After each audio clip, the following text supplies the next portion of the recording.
Students हम कर रहे हैं क्लास 10th का एसएसटी का पेपर, सोशल साइंस का पेपर। चलिए स्टार्ट करते हैं क्वेश्चंस। ये 2026 की प्रिपरेशन है। 2026 एसएसटी के लिए हम कर रहे हैं क्लास 10th एसएसटी का पेपर है। चलिए बिना टाइम वेस्ट करे क्वेश्चंस कर लेते हैं।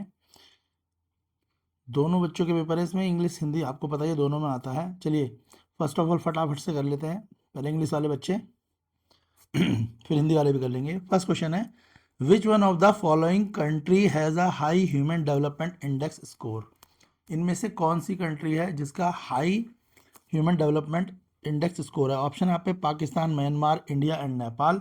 इसका करेक्ट आंसर है आपका इंडिया। इंडिया का HDI सबसे हाईएस्ट है इन चारों में, तो ऑप्शन सी इसका करेक्ट आंसर होगा। क्वेश्चन फर्स्ट का आंसर है ऑप्शन सी। क्लियर हो गया। नेक्स्ट क्वेश्चन है, which of the following statement are correct related to the role of political party in India. जो इंडियन पॉलिटिकल पार्टी हैं तो उनमें से बोला है कि स्टेटमेंट किसकी करेक्ट है। तो जो इसमें करेक्ट स्टेटमेंट्स हैं वो मैं आपको बता देता हूँ। एक स्टेटमेंट करेक्ट है, play a decisive role in making the law for country. पहली स्टेटमेंट करेक्ट है। Third, play a role for sharing public opinion in a country. Third भी करेक्ट है। और fourth, pulling a forward difference policies and programme before vote, ये भी correct है। Making the different interest group, यानी second वाली जो ये गलत है। तो इसका जो आंसर होगा, इसका करेक्ट आंसर क्या होगा? इसका करेक्ट आंसर होगा ऑप्शन बी। आंसर करेक्ट होगा इसका ऑप्शन बी। सेकंड क्वेश्चन का आंसर होगा ऑप्शन बी। करेक्ट आंसर इसका होगा option B. First, third and fourth are correct. Next question देखते हैं। क्वेश्चन थर्ड में बोला है, correct option related to the concurrent list of Indian constitution. तो जो इसकी करेक्ट लिस्ट है वो है आपकी, करेक्ट लिस्ट क्या है इसकी? करेक्ट लिस्ट है आपकी एजुकेशन, फॉरेस्ट, मैरिज। तो इसमें बोला हुआ है correct option related to the concurrent list of the Indian constitution. तो क्या एजुकेशन है, फॉरेस्ट है और मैरिज। ऑप्शन डी इसका करेक्ट आंसर है। क्वेश्चन नंबर थर्ड का आंसर है ऑप्शन डी। क्वेश्चन फोर्थ में बोला है, choose the correct option to fill the blank. इसमें एक ब्लैंक दिया हुआ है। तो the Belgium leaders took a different path than the Sri Lankan, they recognise the existence of the regional difference and. तो क्वेश्चन फोर्थ का आंसर आपका कल्चरल डाइवर्सिटी, ऑप्शन इसका सी होगा। क्वेश्चन फोर्थ का आंसर है ऑप्शन सी। क्लियर हो गया। नेक्स्ट देख लेते हैं। मैं आपको डायरेक्ट आंसर बता देता हूँ। हिंदी मीडियम वाले, फर्स्ट क्वेश्चन का आंसर होगा आपका Bharat, option C. Second, first question का आंसर होगा आपका भारत, ऑप्शन सी है आपका आंसर। सेकंड क्वेश्चन का आंसर भी होगा आपका option B. First, third and fourth. Question third का आपका आंसर होगा ऑप्शन डी, शिक्षा वन विभाग। शिक्षा वन और विभाग पूछा है ना, संविधान में समवर्ती सूची से संबंधित सही विकल्प, तो शिक्षा वन विभाग। क्वेश्चन फोर्थ का आंसर होगा आपका सांस्कृतिक विविधता। हिंदी मीडियम वालों के लिए है ऑप्शन सी, सांस्कृतिक विविधता। ये हिंदी मीडियम वालों का क्लियर है। नेक्स्ट देख लेते हैं। क्वेश्चन फिफ्थ से इंग्लिश मीडियम वाले, मैच करने कॉलम 1 और कॉलम 2। तो कॉलम 1 और कॉलम 2 को जब मैच कर रहे हैं तो इसका हमारा आंसर आ रहा है ऑप्शन सी। इसका करेक्ट आंसर होगा।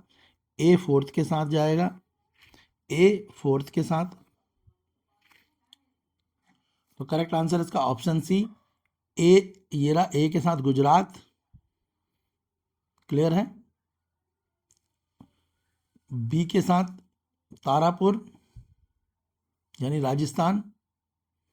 सी के साथ कर्नाटका और डी के साथ महाराष्ट्र। ये ऑप्शन है option C correct answer question fifth का। Match the columns. Question six है, असर्सन रीजन है। तो इसमें असर्सन और रीजन जो दोनों हैं, ठीक है ना, तो असर्सन और रीजन दोनों ही इसके ट्रू हैं। एक्सप्लेनेशन करेक्ट है, ऑप्शन ए इसका करेक्ट आंसर है। ठीक है, ये असर्सन रीजन है, आप पढ़ लें। ऑप्शन ए करेक्ट आंसर होगा क्वेश्चन सिक्स का। हिंदी मीडियम वाला ही क्वेश्चन फिफ्थ का आंसर है हिंदी मीडियम वालों का ऑप्शन सी। फर्स्ट के साथ, ए के साथ फोर्थ, बी के साथ फर्स्ट, सी के साथ सेकंड और डी के साथ third. Option C correct answer है। क्लियर है, मैंने कर दिया है ऑप्शन सी। किसको कर रहा हूँ मैं? Option C. ठीक है। क्वेश्चन फोर्थ है, इनका अभिकथन और कारण। इसका आंसर होगा ऑप्शन ए। इसमें आपका अभिकथन भी सही है और रीजन भी सही है, ऑप्शन ए। क्वेश्चन 7 देख लो हिंदी मीडियम वाले, लिखा है निम्नलिखित जानकारी की सहायता से आपको विकल्प चुनना है। तो क्वेश्चन 7 इसका आंसर होगा आपका ऑप्शन बी रबड़। क्वेश्चन 7 का आंसर ऑप्शन बी रबड़ है। फिर क्वेश्चन 8 फिर मैच करना है आपको। क्वेश्चन 8 का आंसर आपका ऑप्शन सी होगा। 8 का आंसर होगा ऑप्शन सी। ए के साथ थर्ड, बी के साथ फोर्थ, सी के साथ सेकंड और डी के साथ वन। तो ऑप्शन सी करेक्ट आंसर होगा किसका? क्वेश्चन 8 का आंसर है ऑप्शन सी। ये रहा, ए के साथ थर्ड, बी के साथ फोर्थ, सी के साथ सेकंड और डी के साथ फर्स्ट। क्वेश्चन 9 फिलअप करना है, रिक्त स्थान भरना है। तो डैश जल संग्रह के लिए 11वीं शताब्दी में बनाई गई कृत्रिम झील कौन सी है? तो क्वेश्चन नंबर 9 इसका आंसर आपका ऑप्शन सी भोपाल झील। इंग्लिश मीडियम वाले देख लो, इंग्लिश मीडियम में भी ये दे रखी हैं लाइन्स, ये ऑप्शन दे रखे हैं। तो इसका करेक्ट आंसर जो है क्वेश्चन 7 का करेक्ट आंसर है ऑप्शन बी रबड़, या रबर पढ़ लो, रबर है। क्वेश्चन 8 इसमें कॉलम 1 कॉलम 2 दोनों को मैच करने हैं, इसका आंसर ऑप्शन सी होगा। क्वेश्चन 8 का आंसर ऑप्शन सी है। ए के साथ 3, बी के साथ 4, सी के साथ सेकंड और डी के साथ 1, ऑप्शन सी। क्वेश्चन 9 है, इसमें an artificial lake build in the 11th century for water conservation is, कहाँ पर बनी थी ये? तो ये भोपाल लेक के नाम से जानी जाती है, ठीक है। तो 11th सेंचुरी में जो वाटर कंजर्वेशन के लिए लेक बनाई उसको बोला गया Bhopal lake, option C answer है। हिंदी मीडियम वाले वापस देख लें क्वेश्चन 10 इसमें भी अभिकथन कथन, एक कथन दो कथन दे रखे हैं। तो क्वेश्चन जो 10 है उसका आंसर ऑप्शन डी है। फर्स्ट एंड सेकंड दोनों ही कथन ठीक है, और दो फर्स्ट सेकंड और फर्स्ट का सही व्याख्या भी है, ऑप्शन डी आंसर है। क्वेश्चन 10 का आंसर ऑप्शन डी है। क्वेश्चन 11 का आंसर होगा आपका ऑप्शन ए मुद्रा का प्रचलन बढ़ाकर। क्वेश्चन 11 का आंसर ऑप्शन ए है। इंग्लिश मीडियम वालों को भी बताएंगे अभी। क्वेश्चन 12 का आंसर ऑप्शन ए है। आपका टाइम बचाने के लिए मैं सीधे आपको आंसर बता रहा हूँ, सहकारी बैंक, ताकि आपका टाइम बचे और जल्दी से जल्दी पेपर कंप्लीट हो। क्वेश्चन 10 इंग्लिश मीडियम में भी दो स्टेटमेंट दे रखे हैं, इसका आंसर है क्वेश्चन 10 का ऑप्शन डी। क्वेश्चन 10 का आंसर ऑप्शन डी होगा। आप क्वेश्चन आराम से पढ़ें, आंसर्स भी मैं आपको साथ के साथ बता रहा हूँ, क्लियर है। क्वेश्चन 11 का आंसर है आपका option A increasing the circulation of currency. 2026 board की तैयारी करा रहे हैं, 2026 बोर्ड के लिए है ये पेपर, SST क्लास 10। क्वेश्चन 12 का आंसर है option A corporative bank, question 12। Question 13 में एक पिक्चर दी हुई है, आप एक पिक्चर देख लो हिंदी मीडियम वाले पहले, और इसके हिसाब से बताना है कि चित्र में होने वाले कार्य अव्यवस्था को किस क्षेत्र में आता है। क्वेश्चन 13 है, इसका आंसर होगा ऑप्शन सी तृतीय सेक्टर में आता है, ऑप्शन सी आंसर है क्वेश्चन 13 का। ये पिक्चर टर्सरी सेक्टर क्वेश्चन तृतीय सेक्टर के लिए है, ठीक है। इसके बाद वो दृष्टिहीनों का है, ये अंधों का क्वेश्चन है, ये नहीं करना। क्वेश्चन 14 देख लो, क्वेश्चन 14 आंसर है ऑप्शन सी 320 इसका आंसर होगा। असंगठित क्षेत्र में कुल कितने लोग कार्यरत हैं, इसका जब टोटल कर रहे हैं तो उसके बाद हमें पता होना चाहिए कितने होते हैं असंगठित क्षेत्र में। तो देख आपको पहले टोटल कर लेना असंगठित क्षेत्र का, तो आपको आंसर समझ आ जाएगा। वैसे क्वेश्चन 14 का आंसर है 320, option C Hindi medium. English medium वाले भी देख लें पिक्चर, ये पिक्चर किसकी है? ये टर्सरी सेक्टर की पिक्चर है, ऑप्शन सी इसका आंसर है क्वेश्चन 13 का, टर्सरी सेक्टर। फिर ये ब्लाइंड पर्सन के लिए है, तो ये करना नहीं है आपको। क्वेश्चन 14 बोला है कि कितने लोग जो है अनऑर्गेनाइज सेक्टर में काम करते हैं, तो 320 करते हैं, इसमें से टोटल करोगे तो आपको समझ आ जाएगा, 320 इसका आंसर है। क्वेश्चन 15 हिंदी मीडियम वालों का क्वेश्चन 15 इसका आंसर ऑप्शन डी होगा, मानस बांध reserve Assam, option D correct answer है। क्वेश्चन 16 कच्चे तेल के अतिरिक्त भंडारों के बारे में दे रखे हैं, ये ऑप्शन दे रखे हैं इसमें, तो इसका जो करेक्ट आंसर है वो देख लेते हैं। इसका करेक्ट आंसर होगा आपका क्वेश्चन नंबर 16 का जो करेक्ट आंसर है वो है आपका ऑप्शन डी, केवल 1, 2 और 4 सही है, ऑप्शन डी करेक्ट आंसर होगा। ऑप्शन डी बोल रहे हैं बार बार और मार्क भी कर रहे हैं इंग्लिश मीडियम वाले, ठीक है। करेक्ट मैच करना है, क्वेश्चन 15 ऑप्शन डी है, मानस टाइगर रिजर्व आसाम। क्वेश्चन 16 में आपको क्रूड ऑयल रिजर्व्स के बारे में कुछ डेटा दे रखा है, उसके अकॉर्डिंगली आपने आंसर देने हैं। तो ये क्वेश्चन है, इन्हें पढ़ लो जिसमें करेक्ट मैच है। तो हमने बता दिया इसका करेक्ट मैच है क्वेश्चन नंबर 16 का। जो करेक्ट मैच होगा होगा आपका ऑप्शन डी। फर्स्ट, सेकंड और फोर्थ करेक्ट होंगे, ऑप्शन डी इसका करेक्ट मैच है। हिंदी मीडियम वाले क्वेश्चन 17 का आंसर आपका ऑप्शन सी होगा, बाजार में क्षेत्रीय प्रेस की मांग में वृद्धि, ऑप्शन सी। क्वेश्चन 18 का आंसर होगा ऑप्शन बी, आलू। क्वेश्चन 19 का आंसर होगा ऑप्शन बी, यूरोप के बाजारों के लिए। और क्वेश्चन 20, नेपोलियन की साहित्य से संबंधित निम्नलिखित तथ्यों को ध्यानपूर्वक पढ़िए और सही विकल्प का चयन करिए। तो जो नेपोलियन के हिसाब से जो सही विकल्प थे वो है आपका ऑप्शन ए, केवल 1, 2 और 3, यानी जन्म के आधार पर विशेषाधिकार को समाप्त करना, कानून के समक्ष समानता स्थापित करना और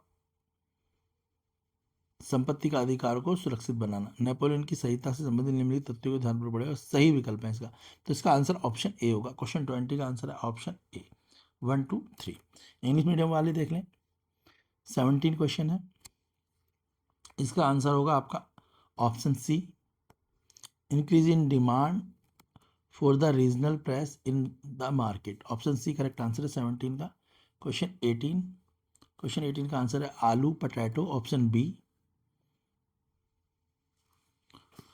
क्वेश्चन 19 का आंसर आपका option B, European market, for European market, option B. Question 20, ये नेपोलियन, ठीक है, नेपोलियनिक कोड है, नेपोलियनिक कोड। तो जो भाई नेपोलियनिक कोड था, ये करेक्ट आंसर होगा इसका ऑप्शन ए, फर्स्ट, सेकंड और थर्ड, ठीक है, this is a Napoleonic code, option A correct answer है। अब हिंदी मीडियम वाले और इंग्लिश मीडियम वालों का सेक्शन बी करा रहे हैं हम। हिंदी मीडियम वाले भी देख लो अपना भाई, सेक्शन बी खंड खा 2 नंबर के क्वेश्चन है, 4 करने हैं आपने। कुछ क्वेश्चन आपके ऑप्शन में भी हैं, अब इनको कराएंगे। उसके बाद है खंड ग, यानी सेक्शन सी, 3 नंबर के क्वेश्चन है, 5 क्वेश्चन करने हैं आपने। क्वेश्चन ऑप्शन भी आ रहे हैं, आप देख लें कैसे क्वेश्चन है। पहले क्वेश्चन आप पढ़ लें अच्छे से, दोबारा से देख लें। ये खंड ख यानी ऑप्शन बी 2 नंबर वाले क्वेश्चन है, पढ़ लें आप, फिर मैं इनके सीधे आपसे आंसर डिस्कस कर लूँगा ताकि आपका टाइम बच सके। खंड ग हिंदी मीडियम वालों का क्वेश्चंस देख लें, साथ ही इंग्लिश मीडियम वाले भी देख लें। ये सेक्शन बी इंग्लिश मीडियम का है, वो हिंदी मीडियम के क्वेश्चन है, इंग्लिश मीडियम के क्वेश्चन सेम है आपके, बस लैंग्वेज का चेंज है। इस सेक्शन सी के क्वेश्चन देख लें आप, 3 मार्क्स ईच हैं ये।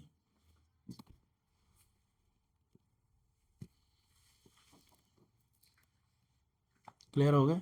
चलिए अब सेक्शन बी और सेक्शन सी के क्वेश्चन हम देख लेते हैं, इनके आंसर्स क्या हैं। पहले हम सेक्शन बी सेक्शन सी कर लेते हैं, फिर डी ई भी कर लेंगे, फिर मैप भी करेंगे। इंग्लिश मीडियम वाले देख लें किस तरीके से क्वेश्चन करेंगे। सेक्शन बी के आंसर हैं इंग्लिश मीडियम में, फिर हिंदी मीडियम वालों को भी कराएंगे, तो आप आंसर देख लें और पढ़ लें।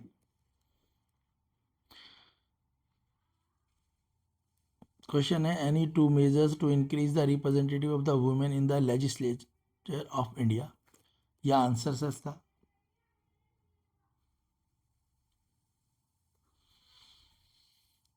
Question 22, describe any 2 characteristic of laterite soil. तो लेटराइट सॉइल के आपको कैरेक्टरिस्टिक बताने हैं, आप 2-3 इसमें से लिख सकते हैं, 3-4 पॉइंट लिख लें आप। क्वेश्चन 22 है, इतने सारे नहीं लिखने, आप 2 पॉइंट लिख लें। अगर लॉन्ग में आता है तो आप 6 पॉइंट लिखेंगे, शॉर्ट में आता है तो 2 से 3 पॉइंट इनफ है। क्वेश्चन 23,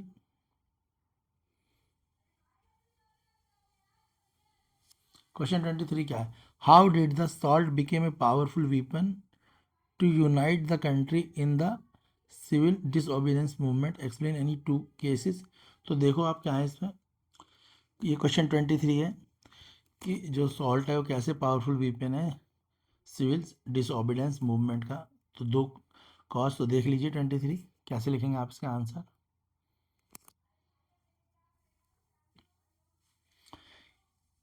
इसी 23 का आपका एक और वाला ऑप्शन भी है, आप चाहे तो इसका ए पार्ट कर सकते हैं, चाहे बी। ये इसका दूसरा है, how did the colonial government suppress the civil disobedience movement, explain. कोई से 2 पॉइंट आप लिख सकते हैं, जरूरी नहीं है आपको इतने सारे नहीं लिखने, आपके 2 पॉइंट या 3 पॉइंट इनफ होंगे। Question 24, explain the contribution of the foreign trade as an important factor of globalisation. Answer मैंने लिखा हुआ है, आप देख लें।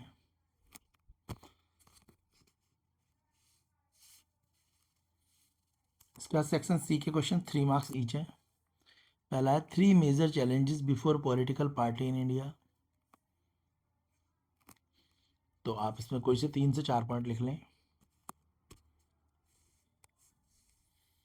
Question 26, explain the role of credit in the economic development of country with example.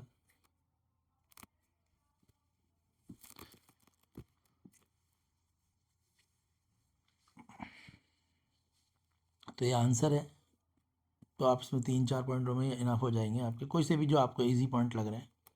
तो मैंने आपके आंसर लिखे हुए हैं, आप देख सकते हैं। Question 27,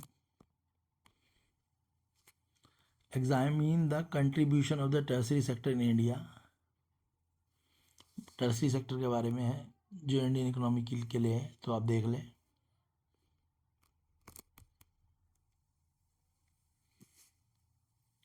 question 28, why is the division of power essential to democratic system, explain करना है।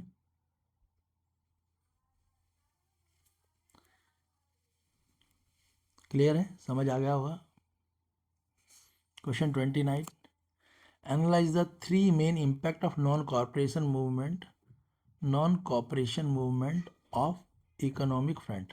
तो जो नॉन कोऑपरेशन मूवमेंट था इकोनॉमिक फ्रंट का, उसके 3 इम्पैक्ट को आपको एनालाइज करके बताना है। तो ये इम्पैक्ट है उसके, foreign goods were boycott, liquor shop were, ठीक है, picketed foreign clothes burn in the huge bonfire, ये सब आप बता सकते हैं। इसमें और वाला भी है, ये भी कर सकते हैं आप।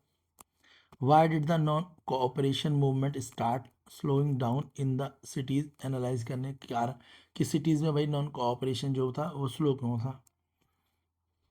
क्लियर हो गया।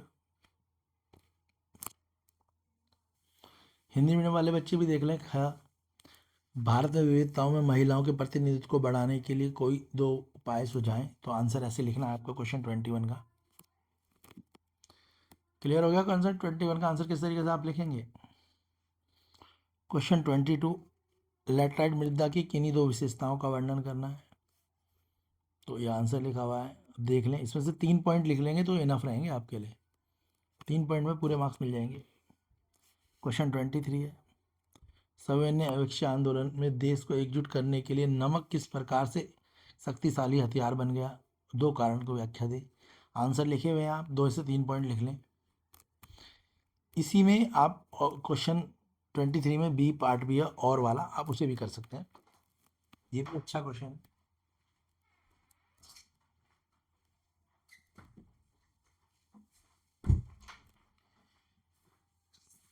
सारे आंसर लिखे हुए हैं, तो मैं आपका टाइम बचाने के लिए ज़्यादा एक्सप्लेन नहीं कर रहा, क्योंकि सीधे आपको पेपर देना है, तो पेपर के टाइम पे आप सीधे सीधे आप आंसर समझ पाएँ और कर पाएँ। क्वेश्चन 24, वैश्वीकरण को महत्वपूर्ण कारक के रूप में विदेशी व्यापार के योगदान की व्याख्या कीजिए। 24 है। तो बोर्ड एग्ज़ाम 2026 की तैयारी हो रही है, ये 2026 के, इसमें और भी पेपर डले हुए हैं चैनल पे, तो आप देख सकते हैं, ताकि आपके, क्योंकि आपको पता है बोर्ड में सेट आते हैं अलग अलग और अलग अलग कोड भी होते हैं, तो उसके अकॉर्डिंग आपको सभी बोर्ड पेपरों को देखना पड़ेगा। ऑप्शन सी, भारत में राजनीतिक दलों के समक्ष 3 प्रमुख चुनौतियों की व्याख्या कीजिए। 3 मार्क्स के क्वेश्चन है। क्वेश्चन 26, देश के आर्थिक विकास में ऋण की भूमिका को उदाहरण सहित स्पष्ट कीजिए। जो आर्थिक विकास में लोगों ने जो कर्जा लिया गया उससे क्या इम्पैक्ट पड़े देश के आर्थिक विकास में, यह आंसर दे रखे हैं। क्वेश्चन 27, भारतीय अर्थव्यवस्था के तृतीय क्षेत्र के योगदान को की परख कीजिए। तो यहाँ पे आंसर दिए हुए हैं कि किस तरीके से हम परख करेंगे तृतीय क्षेत्र की, तृतीय यानी टर्सरी सेक्टर की, समझ रहे हैं ना, जिसमें सर्विस सेक्टर की बात कर रहे हैं यहाँ पे। क्वेश्चन 28, लोकतांत्रिक व्यवस्था के लिए सत्ता का बंटवारा क्यों आवश्यक है? यानी देखा है ना, जैसे अपर हाउस, लोअर हाउस, उसके अलावा हमें पता है कि हम किस तरीके से सत्ता का बंटवारा कराया जाता है। प्राइम मिनिस्टर, प्रेसिडेंट, सीएम, उसके बाद एमएलए, एमपी, इन सब में क्या कराया जाता है, पावर शेयरिंग करी जाती है। तो इसकी इंपॉर्टेंस क्या है? तो क्वेश्चन 28 ये आंसर दे रखे हैं। 29, आर्थिक मोर्चे पर असहयोग आंदोलन के 3 प्रमुख प्रभाव का विश्लेषण कीजिए। पता ही होगा आपको, असहयोग आंदोलन काफ़ी बड़ा आंदोलन था। इसका पर्पज़ क्या था? ब्रिटिश सरकार के खिलाफ जनता को इकट्ठा करना और ब्रिटिशरों का जो हमारे देश पे कब्जा था उससे देश को आज़ाद कराना। क्वेश्चन 29 का ही ऑप्शन बी भी आप कर सकते हैं। असहयोग आंदोलन शहरों में क्यों धीमा पड़ने लगा? 3 कारण बताएं। तो शहरों में असहयोग आंदोलन, जो गांधी जी का आंदोलन था, वो धीमा पड़ रहा था। ऐसा क्यों हो रहा था? उसके कारण बताने हैं, ये आंसर लिखे हुए, आप आंसर देख लें। इसके बाद सेक्शन डी, ई और मैप, उसकी वीडियो भी आपकी जल्दी अपलोड हो जाएगी। अगर आप इस वीडियो को शेयर करते हैं, लाइक करते हैं, कम से कम 1000 लाइक करते हैं, तो आपको कुछ ही घंटों में एक कंप्लीट बोर्ड के पेपर का सॉल्यूशन मिल जाएगा, हिंदी और इंग्लिश दोनों मीडियम वालों को। तो आप वीडियोस को लाइक करें, सपोर्ट करें, चैनल को सपोर्ट करें, ताकि हम जल्द से जल्दी आपका बोर्ड का कंप्लीट पेपर आपको प्रोवाइड करा सकें।